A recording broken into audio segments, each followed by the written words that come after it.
try and do what you love doing. Try and do it because you love it, not because you think it's going to get you somewhere in your career. I mean, I've done things and they've got me further in my career, but it hasn't been what I've loved. So I think there was, in the meeting where it was a young director said to me, "Well, what do you do?" And I said, "I'm a director." And he said, "Oh, I'm jealous, you're directing." And I said, "Well, you're directing. You're in college, but you're directing. It doesn't change over the years. If you love it, then that's what matters. You never know what's the next turn in the road. My career has had a lot of turns, and they've come from really unexpected places. You've got to be in the arena. You've got to be there and doing it. But you can work over here and think something's going to happen here, and something will pop up there unexpectedly. So, keep going, keep plugging away. I've done quite experimental work. I've done factual documentary. I've done fiction. And if I'm interested in a project, I don't really care what form it is. I mean, I made a film when I was in my mid-20s. I made a drama, a conventional drama, a short drama with professional actors and everything. And I didn't really understand how to work with the actors, So I went on a mission to understand.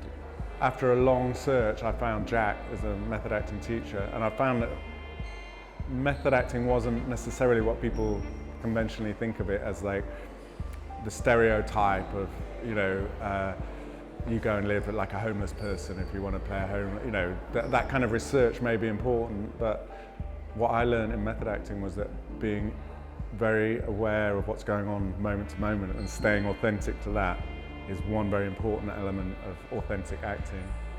And then learning different ways for the actor to put themselves into an emotional state that's appropriate for the scene, and then combining those two sort of strands so that you get completely spontaneous kind of authentic acting.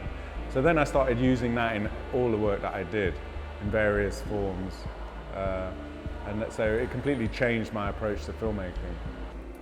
I started to learn about meditation and mindfulness.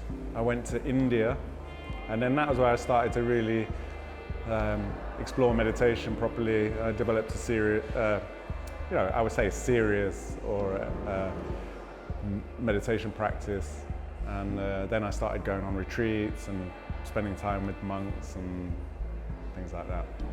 What I found when I came here to the festival was that it was incredibly friendly. I really like the emphasis on networking and communicating. It's not in like a dry industry way. There was this session at the beginning where everybody is encouraged to meet each other in a kind of fun way.